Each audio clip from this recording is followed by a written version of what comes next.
నీకు ఏది కావాలో అది ప్రకటించు. అందుకనే ఆదికాండం 1:2-3 వచనాలు ఎప్పుడు చెప్తూ ఉంటుంటాను నేను.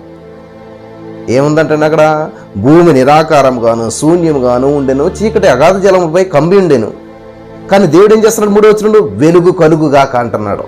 చీకటి ఎలాగొచ్చిందో, అంధకారం ఎలాగొచ్చిందో, నిరాకారం ఎలాగైందో, ఈ గందరగోళం సృష్టించినోడు సైతాన్ గాడు, ఈ భూమి ఇలాగవటానికి కారణం సైతాన్ గాడు.